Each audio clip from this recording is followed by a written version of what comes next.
Hey, everybody. Tom Merritt here, along with Len Peralta, and this time Lamar Wilson. Hello, Tom. Thanks for coming, Lamar. Thank you, sir. How you doing, Len? I'm doing all right. I'm doing really good. This is our second live inking of the TenState comic, and last time we were very happy to have Jeff Kanata sat in and chatted with us while we did this. We need somebody to fill the gaps when Len's creative mind takes over. You know? It would be very one-sided conversation. It'd be a lot of, hold on. Hang on a second. I got to figure out what I'm doing here. So, Lamar, thanks for joining us. Good to have you. No problem. Good to be here. You might know Lamar Wilson from the internet. Yep, I'm on the internet. I do a YouTube thing. I guess I'm known as the world's funniest tech reporter. You just put up another World's Funniest Tech Reporter thing. I did today. Yeah, it was a iPhone rumor video, and I was talking to myself. literally talking to myself. But there are two. It's hard to explain. Go watch it. Yeah, YouTube.com/Lamar Lamar Wilson. Yeah, with 2 R's. 2 R's. No T's. And also the This Week in YouTube show on Twit. On Twit with Chad Johnson. Awesome. Really cool show. Well, what page are we inking today, Mr. Peralta? That's a good question. We are doing page 7. And lest we think that this is page 7 of issue 4. We are one issue away. We're just a few pages and one issue away from actually finishing this arc of the series. So we hope people are enjoying what you've seen so far. Today's page is actually one that you guys have seen before. If you're a backer of the Kickstarter, you may remember after we got funded, Tom and I shared a page from an upcoming issue in the updates. So if you're following along, or if you want to go back to the Kickstarter, you can actually read this page and kind of know the context of what's going on. But I thought it was a good page to do because it's a known factor already. We're not really spoiling any new material, and this material is readily available.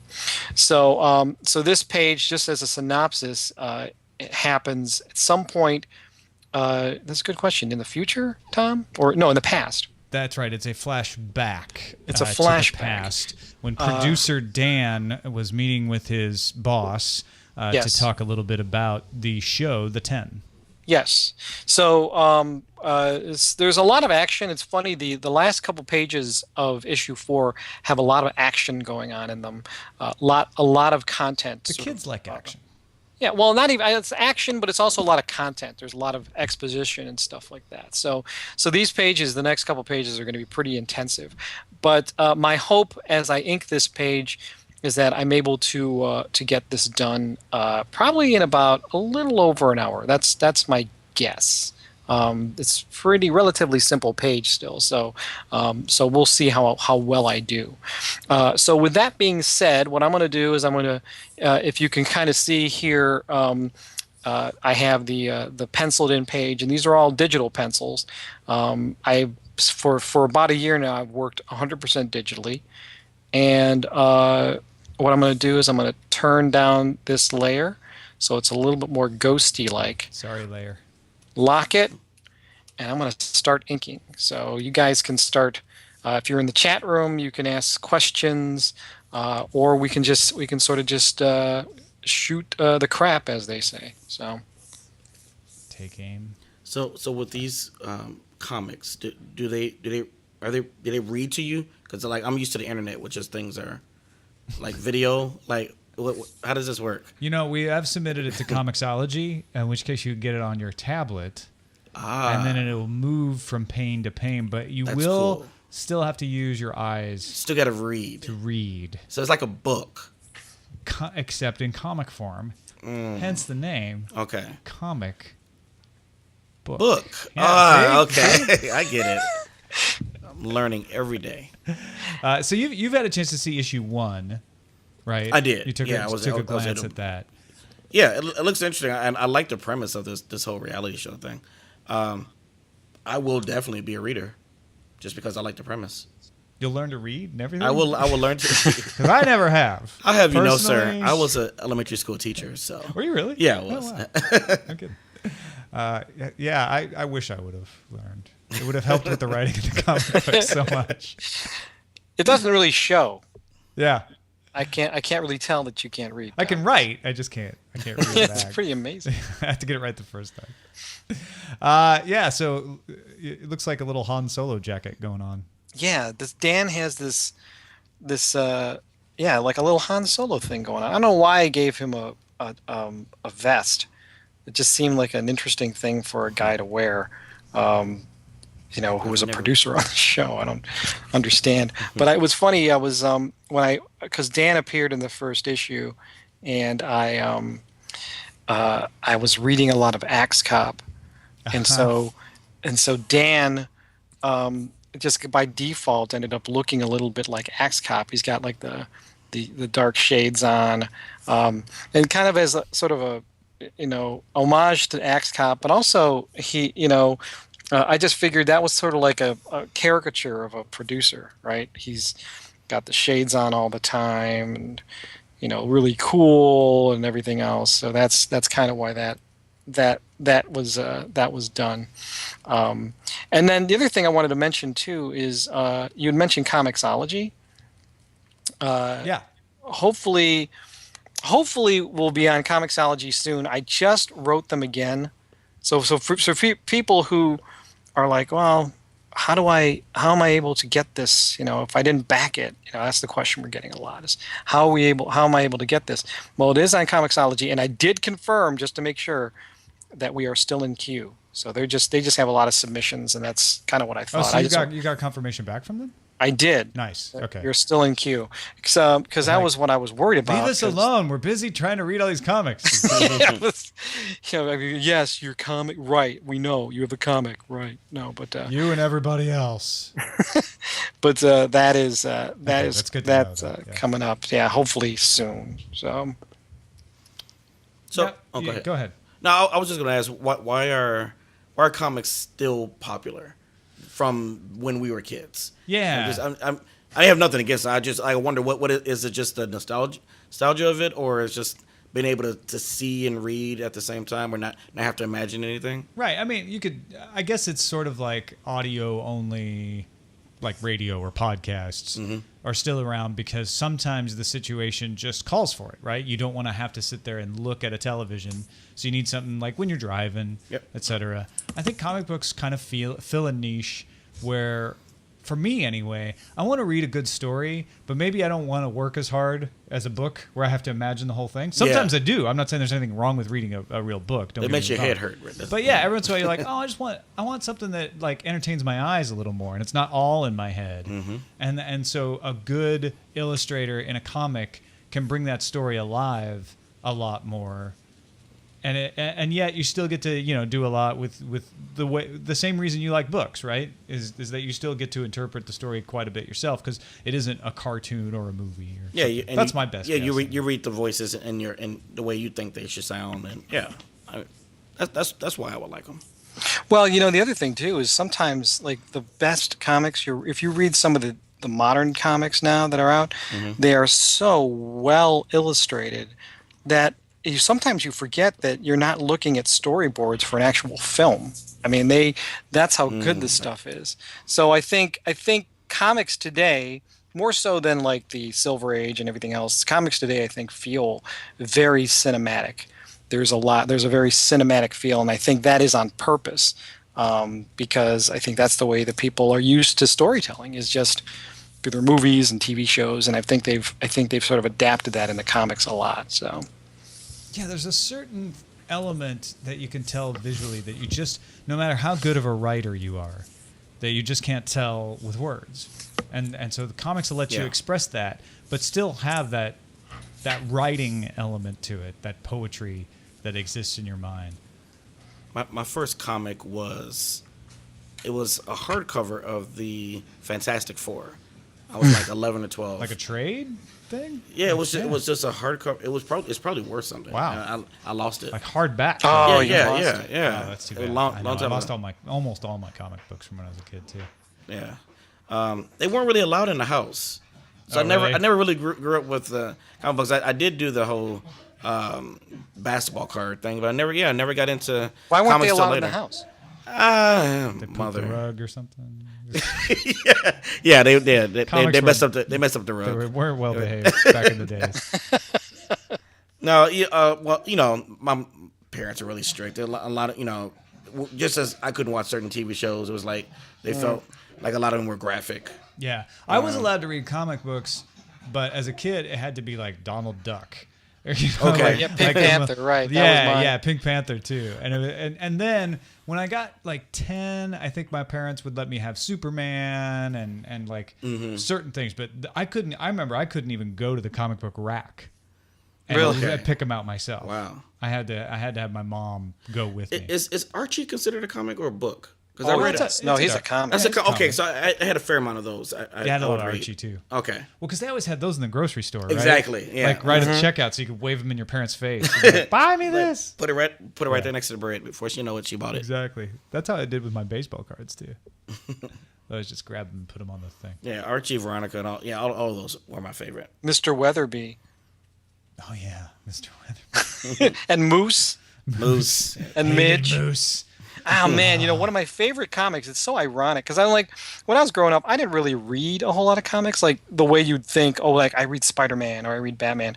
And you mentioned Archie. I mean, I had an Archie trade paperback that thing was dog-eared. I read it so many times, and I never really considered that comics. I mean, it was comics, I guess, but it wasn't like comics in the true sense. Well, of the because word that you- it wasn't the what you call that binding, the typical staple binding. Yeah, or it wasn't a Marvel book, or it wasn't, you know what I mean? So I got all my comics secondhand, like from my brother, who would get them, and then they would, then they would just be dog-eared, and I would get them and read them later. But I don't know. I still love the like, man, Archie and even like the Scholastic books, like they would have those collections of like Oh yeah. Heathcliff or whatever. Okay. So I guess I read more than I thought I did. Yeah, I guess. I mean, I guess it depends on what you consider to be comics. TenState is more, I guess, it is a comic book, but I guess it's more like a graphic novel. You know what I mean? Like, because by the end of this process, we're going to have about 50 pages of material, which is a pretty good size graphic novel, I guess you can say. So, and I guess that's the distinction, right? I mean, there's that distinction of comics and comic books and graphic novels. I think you're supposed to take graphic novels a little bit more seriously than you do. Yeah, I kind of don't like that distinction because it almost tries to create a class system where something that I Exactly. like might be like, well, that's not a graphic novel. That's just silly. The graphic novel, comic book, it doesn't matter. You can have kids' books as well as adult books, but you don't have to call adult books like adult text adventures. Or, You know what I Exactly. mean? Like, that's just, it seems silly to me. What was that graphic novel that a few years ago went to superheroes that went to the theater? It was Went to superheroes. the theater. Yeah, yeah. I just cannot think of it. They were superheroes, but they were like set in the 50s or Oh. Oh, Oh, what? you're not talking Watchmen. about Watchmen. Watchmen, Oh, yeah. Oh, Watchmen. Watchmen. Yeah, Oh, so- you mean the movie when you said? I'm yeah, sorry, I Yeah, said yeah. cinema. Okay, What I got you. Yeah, I was using old terms. The cinema. The theater. The theater. A moving picture show. Yeah, so that was my first exposure. Was it a talkie? I can't remember. That was my first exposure to even knowing that graphic novels existed. Like As they a were like- thing different Yeah, from- like because people say this is based on a graphic novel. And I was like, I didn't know that was different from a comic. I was very sheltered. So It the kind of kids, I sounds didn't know. like it's dirty. Like It it's a does. graphic No, novel. I would never have been able Like to Shades read of those. Grey. That's pretty graphic. That's pretty graphic. Yes. Well, like I said, you're supposed to take that more serious. Mm-hmm. Like this isn't a comic book; it's a graphic. Well, novel. I get the same thing with people. Don't I dare call something that's anime a cartoon? Oh right. Yeah. Yes. Yes. There at least is a legitimate stylistic distinction between anime and general cartoons, but I'm sorry, anime is a subset of cartoons. Yeah, They are I had cartoons. this argument. Yeah, for and a long anime time. people they're like, no, you're a heretic, and I hate you now because you said that, Tom Merritt. Yes. Yeah. I said Naruto's a nice cartoon. They're like, no, that is not. That's an anime. That's not cartoon. Yeah. Well, now, did the argument go on any further? Like, did you push it, or did? Of course I did. Okay, so what did they say? Because I've always I've taught cartooning classes, and invariably most of my students get into like anime and manga and stuff like that. Yeah, I don't remember their point of view because I tend to ignore other people's point of view when I know I'm right. um, so I just knew it was a subset of cartoon. I acknowledged that, yeah, it was from Japan, and they have a different style of drawing and storytelling.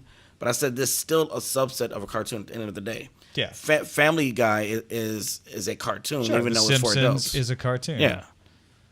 Felix So- the Cat is a cartoon. Yeah. So what was your argument for saying that it was like the difference between anime and cartoons? I'm actually interested. Mine? Yeah, because you said you taught a class about that. Yeah, no, I was just always fascinated because I'm with you. I mean, I understand that people are almost like, they're very protective of anime. And I guess, and maybe it's ignorance on my part. I'm sure it is. The anime I guess there's a certain feel when you're watching something anime. I don't know if that makes any sense. No, Like, it makes perfect No, sense yeah, I know what you mean. because it's a distinctive style. yeah, definitely stylistically different. So The I guess storytelling is different too. yeah, a lot of and I guess the one like people really get into like what's that one Avatar The yeah. Last Airbender. the Last Airbender, right? Big time, and I guess that is like a very popular anime. Is that right? Yeah, Oh yeah, it's very popular until the movie came out. Yeah. And The yeah, real life. until M. Night got his hands on it. But I don't understand, like the whole.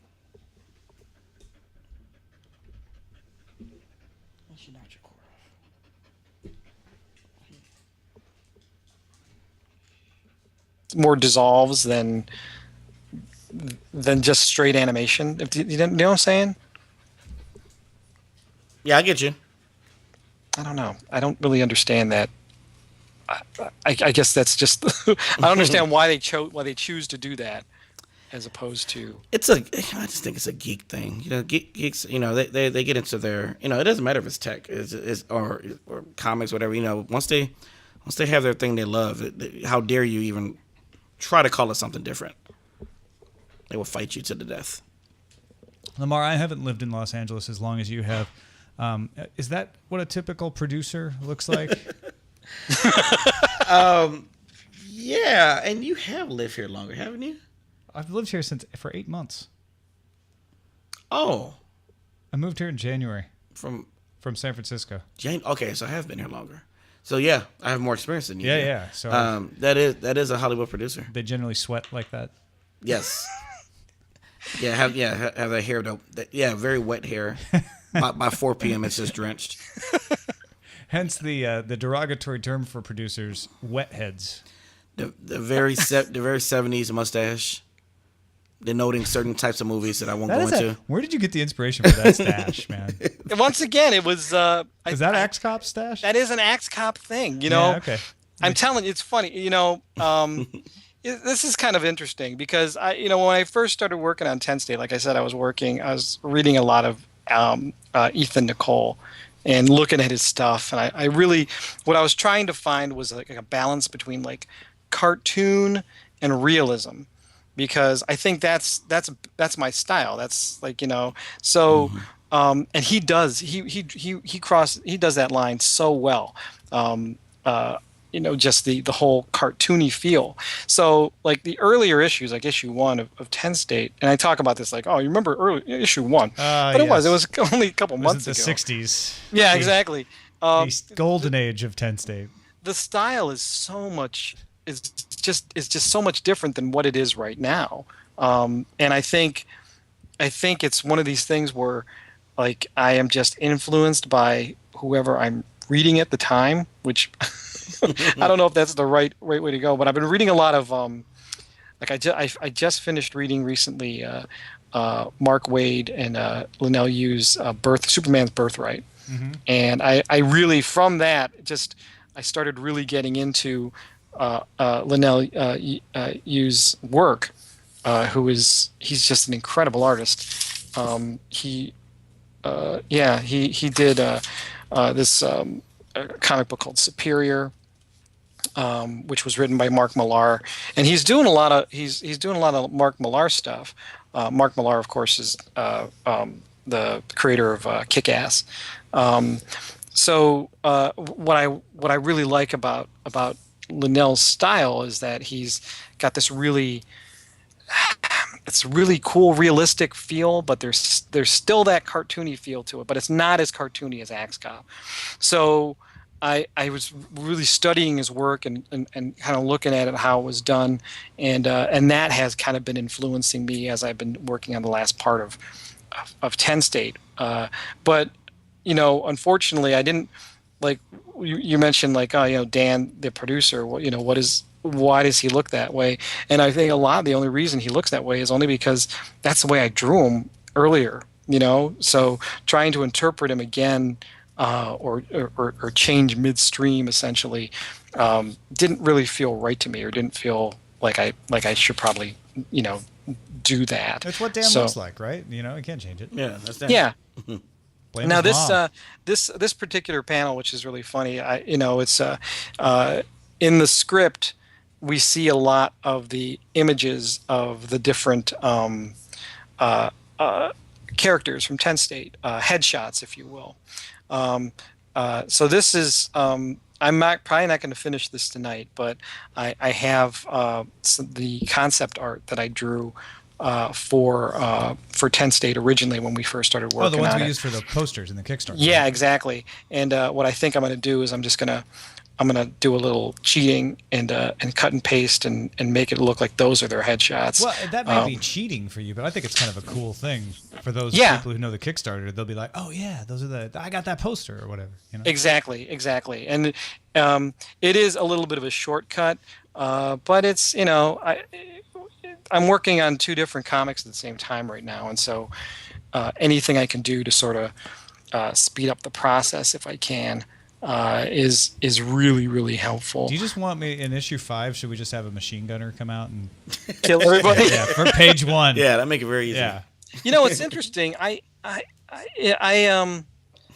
wish, and maybe I don't know how you feel about this, Tom, but I wish we had more feedback on what people think of the issues. I mean, it's actually one of the things I'm glad we're stopping at 5, because I want these 5 to get out beyond just the Kickstarter folks, and we've gotten a little bit of feedback from the Kickstarter folks, but you'll get a lot more feedback if you can go out there and post a link and say, hey, take a look at this, let us know what you think. Yeah, and we kind of needed to be more widely available for that. So having the stop down at 5 gives a chance to get it in the channels and get it out there and available for people. I'll be interested. Well, it was interesting. I had an editor friend of mine just sort of read through it, not to give like criticism, but just to get like a feel, and she really dug it. I was really happy to hear. She felt. Sound so surprised. No, yeah, well, it's actually good. You didn't hit me. Or it's hard. Out of the room. room. It's hard to be objective about this stuff because you put your heart and totally soul into it, and then you're hoping that people are going to love it as much as you do, and it's hard when you don't it doesn't resonate. But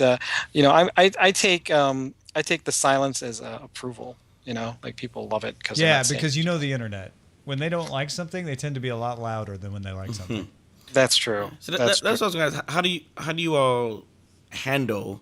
Because I'm a creator, with video. Sure. So I'm putting myself out there. But like when you work as hard as you all are doing, like, do you really welcome that criticism to change, or do you this is your baby at the same time? No, I do personally, because it's worth it to risk the occasional troll who gives you crap feedback for that person who may be even trollish, and you have to dig into what they're saying to find it, or just giving you fair feedback that you're like, okay, yes, that backs up a doubt maybe I had, or I was trying to decide between 2 things and I couldn't figure it out, and now I've got an idea, like people definitely like this direction, or even just things you'd never think of before. I mean, I find that with my podcast that I do, for sure. I don't know how you feel, Lynn. I like to hear what people think about just the story in general. If it's something that is something that's resonating with them, and I guess there has been some feedback about the characters that I've heard, and I've kind of taken it to heart. Sometimes it was maybe the way that a character was drawn or depicted, and I try to be sensitive to that and say try to make it so that I am listening to criticism, and I don't want it to be. I want it to be sort of a fluid exchange between creator and consumer, I guess, for lack of a better word. So we actually got a chat room question. Oh yeah, very nice. Yeah, PJ Les, thank you for your question. Says, "What is your favorite and least favorite character to draw?" I like the least favorite character. What's your least favorite? Ooh, my least favorite character to draw. We'll kill him next issue. I was struggling with a couple of characters. Antoine and Carlos ended up looking very similar. And I had to do things with their hair to make them look a little bit different. But they eventually became pretty fun to draw. I enjoyed drawing all of them. And here's the thing: it's because it's such a short run. I don't really get to learn these characters as much as I would had we had this is like a 20-issue run or a 10-issue run or something. So I literally am learning these characters as we're rolling. And so I'm discovering new things about them, and they would look like this, or something that I would do in one panel sort of resonates with another panel, and that's sort of what's happening with, like, say, a character like Rob, who started off like in the original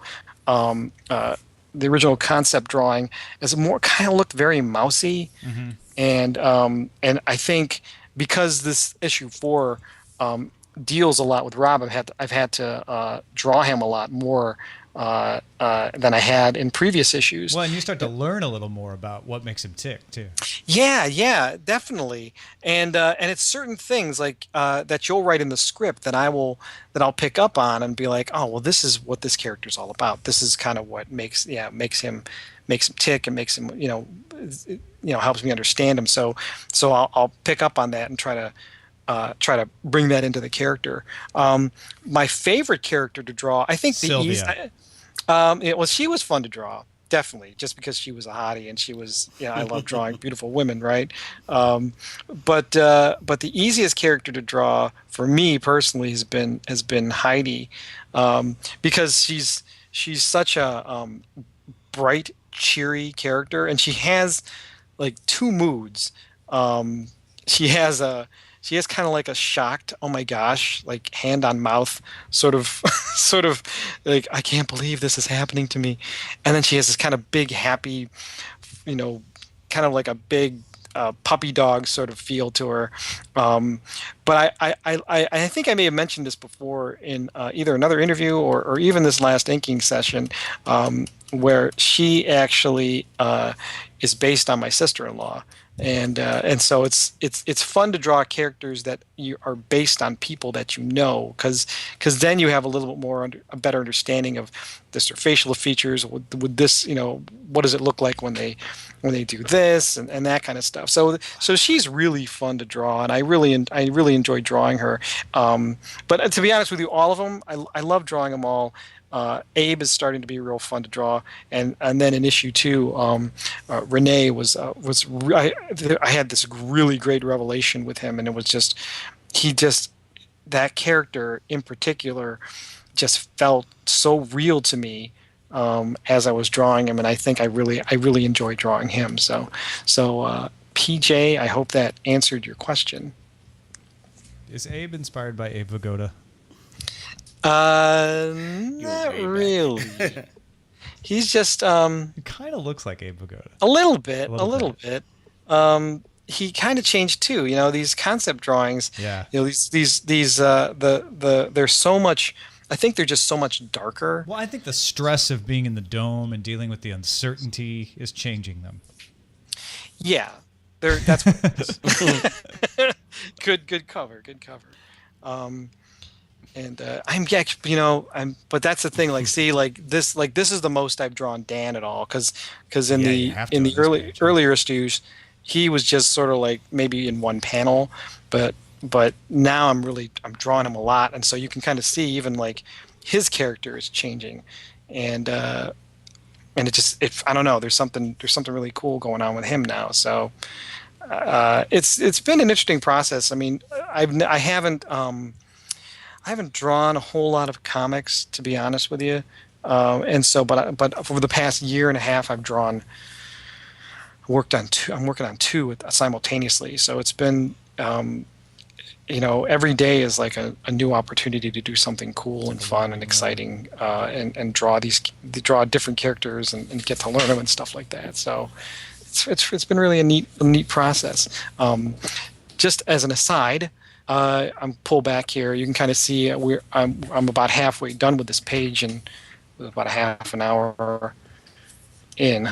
So I'm working pretty dang fast right now. You're flying, man. I wanted to ask you, Tom, about the story process. Like when you could come up with this, do you have to write it like a script that you would submit for TV, for a book? Like how is the script different when you do this? The final script that I hand over to Len is one that I ripped off the format from just other comic book scripts. I went on to Google and I was like, you found comic book scripts. So there is a different script because there's all kinds of people who actually there's a whole subculture of collecting comic book scripts. Really? Like for the comic books that people love. So I could find tons of examples, and I looked at it and I was like, and it's very similar to screenwriting, where you have like, I don't use the INT for interior, but that's kind of the idea. Is like, okay, panel one, this is the setting. This person talks, here's what they say. This person talks, here's what they say. And the idea is to give Len enough of an idea of this is where they should be, this is what it should look like, and this is the action that should be conveyed. Do you have to give a lot of background or anything, or you can just convey it in that small I mean, sentences? we did an entire manual. He did concept drawings for all the characters, and I did little character sketches that I wrote up, little paragraphs of what they were like. Okay. To get us kind of introduced to all these people, and then I wrote backstories for them in just plain prose about how they came into contact with the show, how they ended up getting on the show, and we've used those as the source material essentially for the backstories that we've been writing. And then I also wrote this long backstory about the stuff that's behind all of this, because there's wheels within wheels going on in this story, and so we wanted to know where we're going. We really wanted to know, like, if we do a fourth season of 10 issues, when we get there, we want to know where we're going to end up, and we do, and we know that. So all that stuff, I go back every time I write an issue, I read all of it, and get myself back in that frame of mind of what the story arc is, who the people are, and then I write it out shorthand, like, okay, page 1, this should happen. Page 2, this should happen. Okay, then I'll go back and I'll write the dialogue. Like, okay, she'll say this to him, and then he'll do this, and then I try to break it up. So this is panels. Very methodical. Okay. Yeah, I try to break it up into panels, and one of the things I've been learning through this process is how to pace it. I had a pretty good pace in issue 1, but then I got myself in situations where I'd have like 9 panels, 10 panels. And it's a lot to cram into one page. Okay. And a couple of times, Len did a great job of saying, "Hey, maybe if we consolidate these two, I can get all of this into one." And I think we've been getting better at that sort of idea of how to pace it around. So, let's say it's you're talking about a neighborhood, okay, and typical neighborhood houses, buildings, whatever. Do you leave it to him? Do you just say, make a neighborhood, or do you describe it in your story as best as you can? That's been easy because almost everything happens in the biodome. Okay. So they're in the meadow. They're in the tundra. Okay, so that's pretty simple. So those parts are easy, but there are some where it's like, oh, they're in a diner, and I'll just say, like, they're in a diner. Renee's sitting at the counter eating some eggs. So you leave it to him, and then to be Len creative, just runs with it. Yeah, put the signs up or whatever. Because I know he'll come up with a better look for whatever I'm talking about. As long as I just try to give him, like, these are the things that are important for the plot that have to be there. Like, maybe the plate of eggs is going to be, important in some symbolical sense at some point. But otherwise, yeah, he can I just leave it in his very capable hands. So if he uses veggie bacon, it's okay. Yeah. No, we had a big fight over it. No. What was the one thing that we did have where you changed it and I was like, oh, actually that one's really important. You need to. I can't remember what that was now. It was, I think it was in this issue. There was one of the characters was holding coats. Oh, right. That's right. Nope. Yeah. Yeah, and I had drawn him because he was talking about all we found were these coats, and Tom was like, "No, he doesn't find the coats. You don't want to Right. draw him." You drew him holding the coats, and I needed him to find the coats later in the story. So Yeah. So we had to change it to I found coats, but he doesn't have them in his hands anymore. That's right.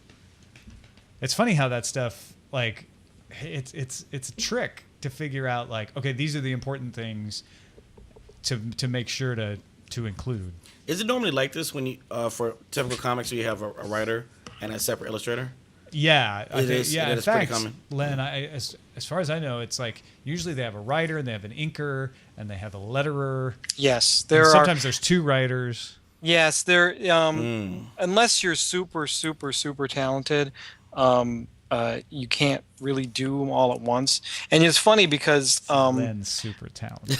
no, I'm not. see. Here's the thing: is the one reason I'm doing everything on it is just from a monetary standpoint. Is I assumed that it would be too expensive to hire Yeah. another a separate penciler or a separate inker.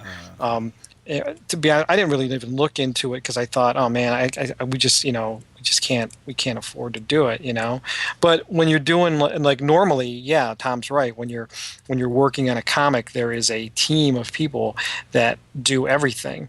And one thing that I've learned is that doing everything from pencils to inks to color. In this case, it's just more of like a wash because it's a black and white comic. But to lettering is that each part of that stage, every stage that I'm working on, is I have so much more respect for the people that do that, and that's the only thing they do. Especially letterers. I think letterers get a really bad rap.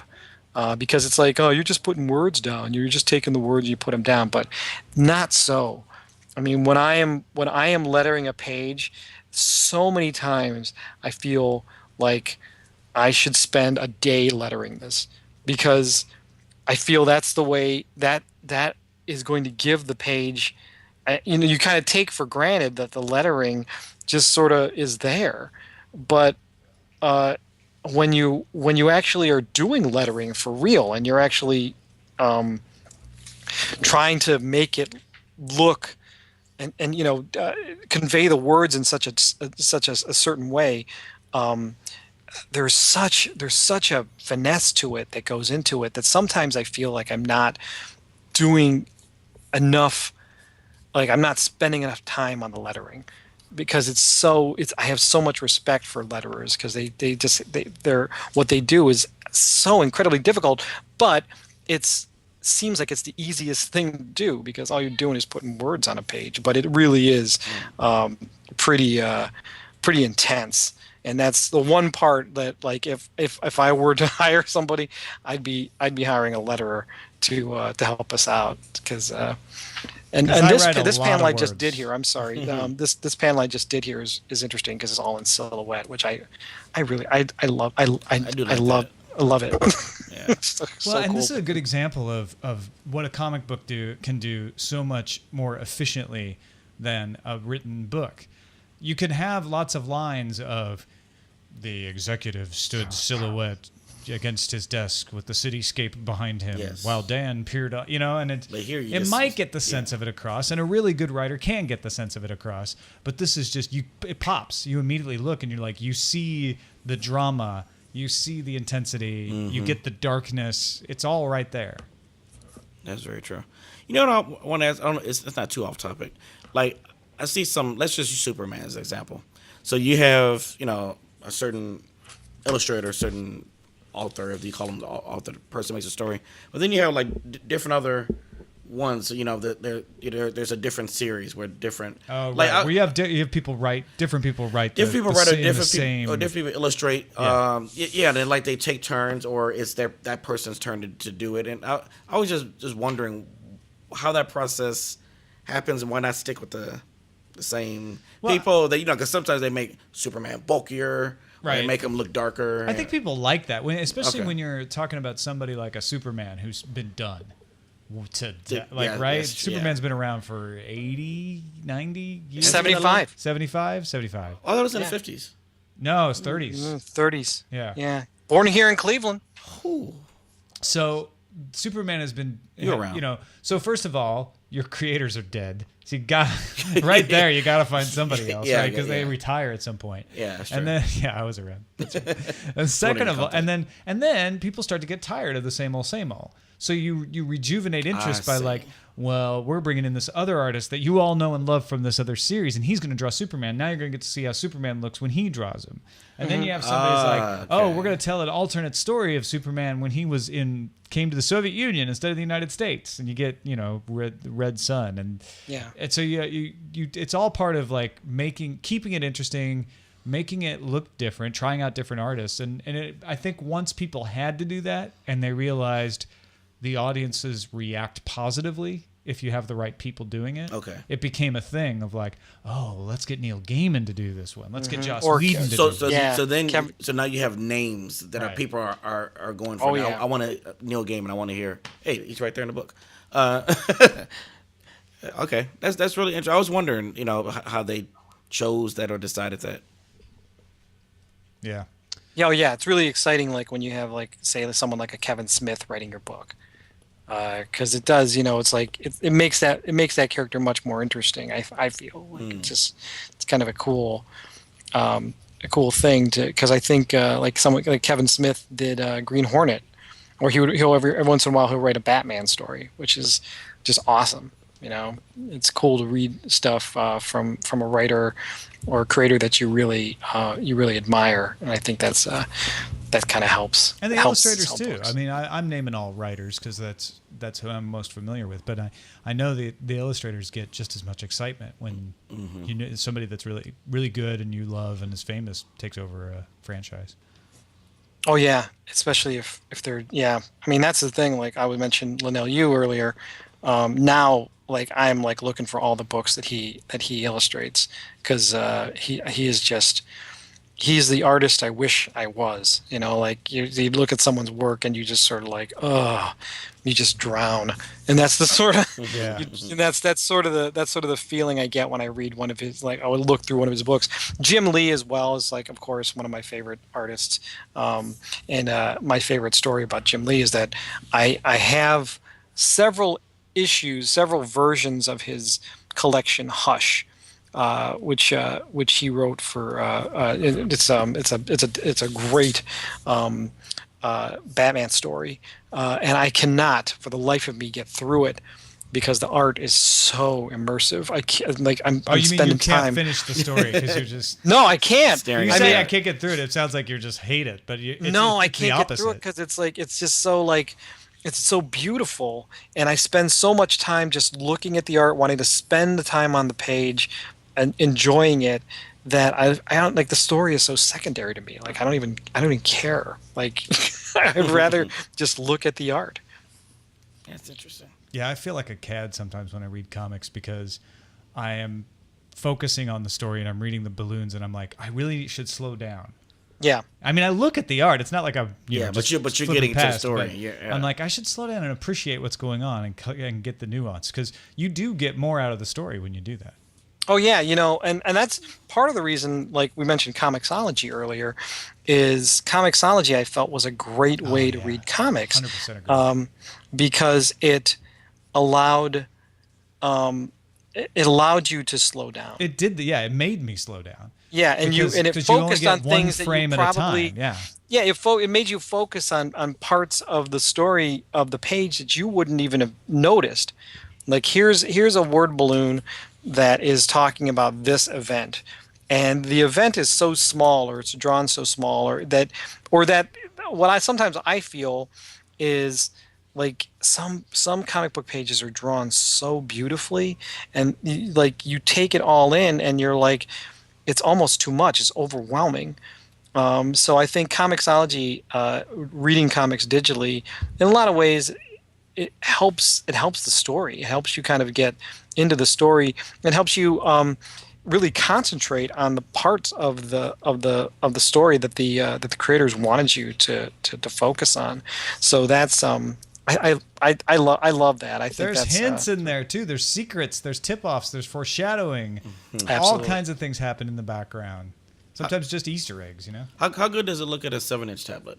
Because I know when I first had my iPad 2, I got on Comixology and I was blown away. Yeah. Because it's definitely a larger screen. Right? Have you tried it on a? I've tried it on the Nexus 7, but that old one, which didn't Okay. have the high resolution, it was okay. It was definitely better on an iPad 3 or the new iPad or whatever you want to call it. But I think the newer Nexus 7 with the better screen, I think that's the more important thing. Because basically it's not the size of the screen. No, I don't think it's so much the size of the screen. Because I've even read them on the iPhone. What? Yeah, and you know after you get used to it, you're just lost in the panel. Now, definitely, I think 7 inches is ideal minimum for reading comics. Okay. Reading it on the iPhone, you are going to lose some resolution because it's just so tiny. Right. But I don't think you need a 10-inch screen. Okay. I think 7 or above. Maybe I'll give it a shot. I haven't given it a shot for that reason because I was nervous that it would be too small and I wouldn't really enjoy it. Because of the beauty is the motion comic thing. Trying to read like the entire page would probably be too small, but because they have the motion comic where each frame is going to fill up that screen. Okay. You'll start to get just lost in it. You'll forget how big your So screen is. how much can you end up spending time on? Too much. Like money, like on. Oh yeah. Okay. I had to like. Cut. Don't you wish they had like a I got Netflix? a little crazy. Yeah. I know Marvel has an unlimited subscription, but they won't. But it's only Marvel. And they won't put it on a tablet. digital. Yeah. Which is Mm. I would have got it because there's like back issues, but I haven't read any of those. So I would love to. Yeah, one of the first things I did when I first discovered Comixology and they got Marvel, was I went and I read the first year of Spider-Man, Amazing Spider-Man. Oh wow! Like the Silver Did you use the Age. Marvel app or the Comixology? I used the app? Comixology app. Okay, so you could use the Marvel app, but the Marvel app isn't only it- has Marvel, whereas Comixology has Marvel and DC Okay. now and. okay, lots of but it's others. they're all made by Comixology, right? Yeah, Comixology makes the Marvel app. I don't Okay. think they make all the apps. Like the Image app may not be Comixology. Yeah, It's funny. We spent a lot of time here talking about the digital thing and the digital experience, and I really love the digital experience. But it's so funny. The last couple of comics I bought have been hard copies, have been things that I can really? hold, take outside with me, and read in a hammock. You can read a tablet in a hammock. What are you talking about? As I said that, I realized I could do that. But there's something about It doesn't run out of holding on to batteries. Yeah. There's something about holding on to the actual comic itself that is. There's something about that That's still. what people still say about newspapers. They'll still get their Sunday newspaper just because of the smell and the. It's habit. Yeah. You have a ritual surrounding it. Newspaper and a cup of coffee. I think what Not broke me. me of that was when the newspapers got small and the paper got so thin. I was like, well, this isn't the same. No, It's not the same feel. So I'm flipboard all the way. PJ Les has another question. Thank you for the questions, PJ Les. He wants to know, what was the hardest thing about writing TenState? I think consistency and differentiation of the characters. There's also trying to fit that story arc in and make it continue to be interesting while unfolding the mysteries is a trick. But that is only starting to get hard now because it was pretty clear what we were doing in the first couple issues.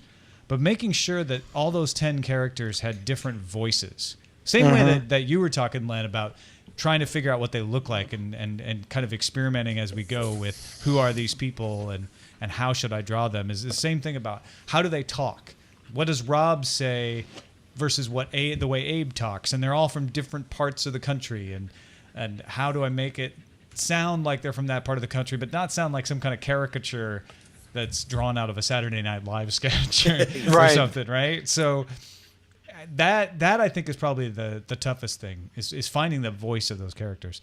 which is why I understand why writers like, man, Kirkman, that guy with the amount of characters he kills in his comic, Walking Dead. He always has to find new voices. I feel like I need to read those. It's like that's like torturing yourself. I have great respect for that now. Are the comics better than comics are better than TV show series? for Walking Dead. Okay. Hands down. I don't know why I even asked that. Hands down. The comic is amazing. I love that. I read it before the TV show was ever on. So you know what's on the air. happening. Well, no, I think they've diverged, and I'm glad they've diverged because it actually brings a little more suspense back to me. Okay. Because I don't know exactly what's going to happen next. You know how the comic ends. Well, the comic isn't ended; it's still going. I didn't know that. Yeah, okay. yeah. Oh, yeah, it's an ongoing series. Yeah. Wow. And all kinds of people. Well, actually, a few people that are dead in the TV show are still alive in the comic, but all kinds of people that are still in the TV show are long dead in the comic. Yeah, I guess that is good because if people knew exactly what was going to happen, it'd just be a boring TV show. Yeah, it starts to. I mean, unless you do it perfectly. Those first 6 episodes were good because it was so well done, representing what the comic book did. They did align it, didn't it? Yes, but then it started to drift, and I was like, I don't, I think they've come back. I think they've too. come back. I think they ended this last season. They pointed the way back, and the trailer for next season looks pretty amazing. Oh, I haven't seen it yet. You should look it up. It was, I think they released it at Comic-Con or something. Yeah. But yeah, it was. It's one of the shows I'm really promising. You dig that? It's funny you should mention like telling a story almost verbatim from the source material. I mean, that's Game of Thrones, right? I mean, so far they haven't really diverged too much from the books. No, I mean, they've been pretty faithful to that. Yeah, they're staying pretty close. I mean, they've changed a little bit, but not too much. So it's funny because you have Game of Thrones, and Walking Dead, which are both really super popular in their own right, and Walking Dead does not stick to the source material, other than the fact that it's called The Walking Dead, and there's a couple of there's zombies. Characters. Yeah, there's zombies. There's definitely some characters zombies that kind of have the same name, but other than that, it's pretty straightforward, Well, a little bit different. Robert Kirkman has said that he has started to really take the opportunity to try to tell the same story another way. Now he's like, what's cool about this is not retelling that same story I told in the comic book, but making different choices. He's like, there's plenty of times where in the comic book I thought, well, should I have this happen or should I have this happen? And I chose one, and now I can choose the other. It's like choose your own adventure. Yeah, exactly. That's awesome. I have not read or watched any Game of Thrones because I didn't have the cable, and I didn't want to be that percentage that wasn't 90% that took it. Borrowed it from the internet. Borrowed it from the internet. I'm trying to be a good boy. Unauthorized access in some manner. I guess at some point, if it gets on Netflix, I'll go through it all. Well, yeah, you can buy some of the episodes from season 1 and season 2, I think. Okay. Like from iTunes. Yeah, they just don't make them available until a year later. Oh, wow. So you have to wait a long time. So if you want to have the Red Wedding reactions that everybody had, you're gonna have them a year later. so one show that I've been watching, and it just went off for the year, and I'm so upset. I was wondering, was it a comic? Was Continuum? I don't think so. I think that's just an original. Okay, but I could be wrong because that feels like that could definitely be a comic as well. Yeah, for sure. Yeah. I like that. You like that show? Yeah, it's still going on. Season 3. Oh, I'm caught 2? up.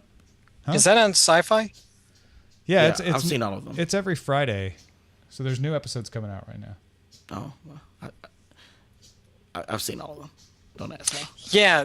Wait, you just got done telling me. Well, that with Game of Thrones. Well, for Game of Thrones, yeah, but for Continuum because Sci-Fi was. It took me a second to understand. Like, no, Tom. I've seen all. No, but there's still Sci-Fi's been holding them 30 days because they're from Canada, right? Yeah, so I've seen them. So you've been traveling to Canada. I've been to Canada every Friday. A friend of mine, right, who's in Canada, gave them to me. I'm just looking to see because I think it ends at I think episode 13 is the last one. Okay. Yeah, it looks like it was just made for TV. Okay. I don't see any. I'm looking at the Wikipedia article, so who knows if that's accurate. But Tom, there's someone in the chat room that is saying Michelle866 is saying, I've been collecting the badge information of the recruiters in the comic, thinking that it contains clues, OPO, Luxor Industries, etc. Interesting. Yeah, that is an interesting pursuit for you to pursue. OPO is what is the OPO? OPO is actually it was It's a Pentecostal organization, is that? I don't remember offhand. We saw one person wearing OPO. I think you're going to learn. Yes, I think you're going to learn more about OPO. That's in Heidi's backstory. Yeah, in issue 4, which we're working on right now. I'm so excited to hear somebody saying that. By the way, I'm looking for clues. Good, look for clues. I'm not saying you're finding them, but look. That's awesome.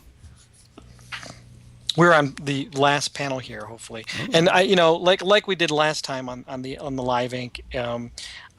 We're just literally doing the ink on this, not finishing the whole page. The next phase after this is actually doing the phase which I call the wash, which is basically adding like some depth. It's when you crash a Firefly class ship and you get impaled. Yes, exactly. The wash is a grayscale version of that. I gotcha. You're a leaf on the wind. Yeah. So that takes a little bit of time, and we're fast approaching almost an hour here, and so I'm just trying to get this page done. But the next phase after this, like I mentioned, is the wash, is the color phase, and a little bit of depth. And then the lettering, which to me, I've said in several interviews about doing comics, it's kind of like, it's kind of like going home, because it's like seeing like a familiar territory. Like, oh, this is almost the end of this page, and I can move to the next page and finish it. So there's that. But I still have a great respect for letterers, because what they do is not easy. It's not easy, especially when you have like a lot of sound effects, things like that. I mean, you really have to craft those and make them look. Plonk. It is funny. I do plonk a lot.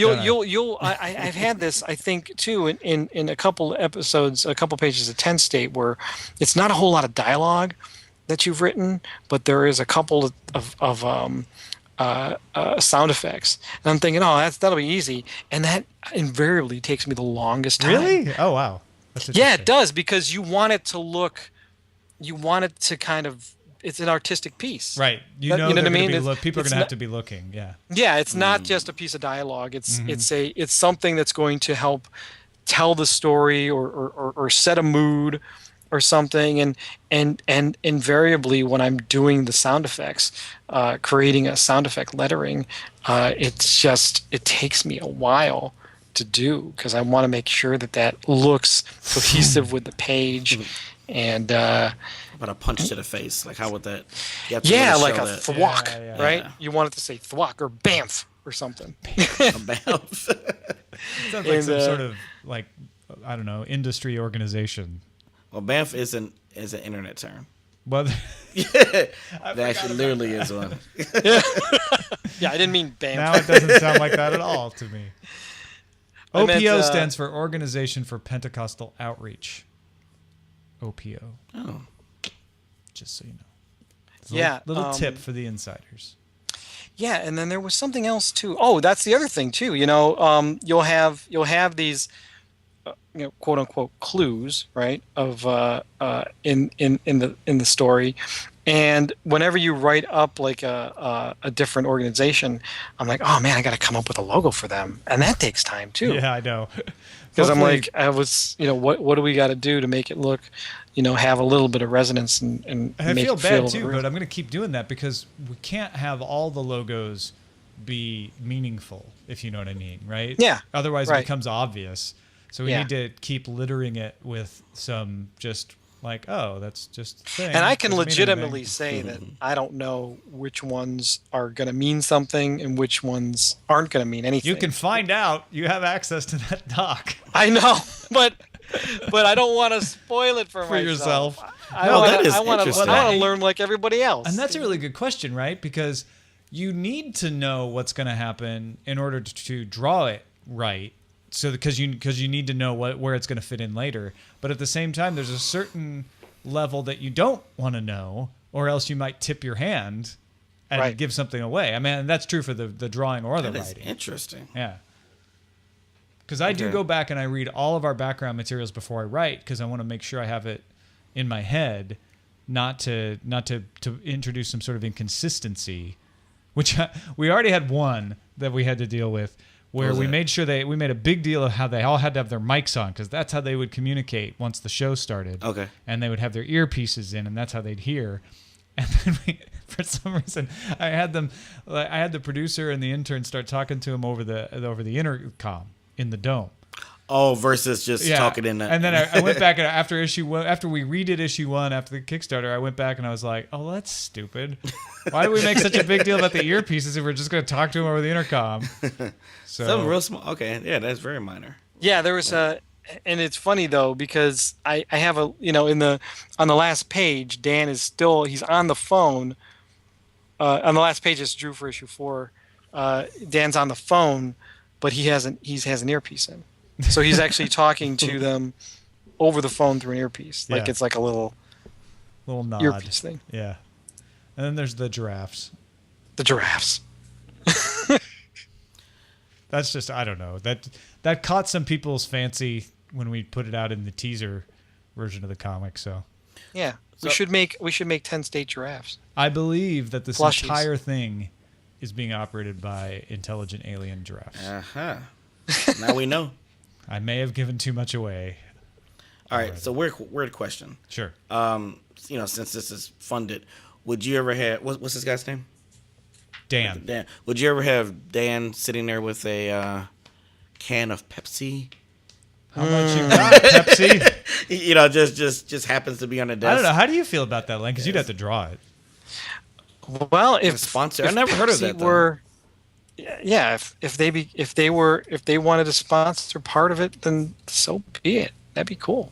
I was wondering what you felt about that. There are certain things I wouldn't want to do, and this, I guess you always hear people saying, "Well, I don't want to compromise the story."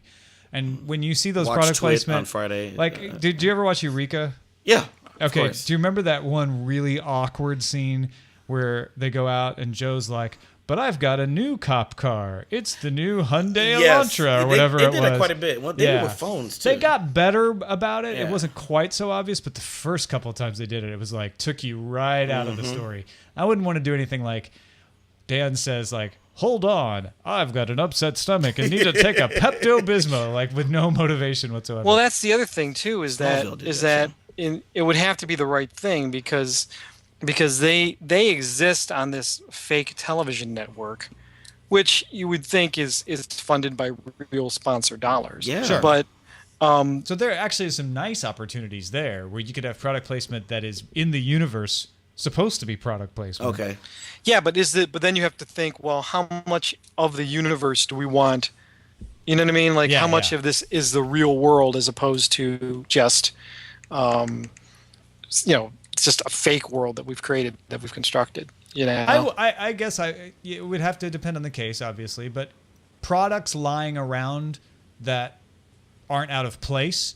So let's say Dan's sitting at his desk and there's a can of Pepsi, right? Mm-hmm. That seems fine. That seems it's not out of place. He would be drinking a soda. I don't think it takes us out of the universe because maybe this universe just happens to be so similar to ours that there's Pepsi in it too, but it doesn't change anything.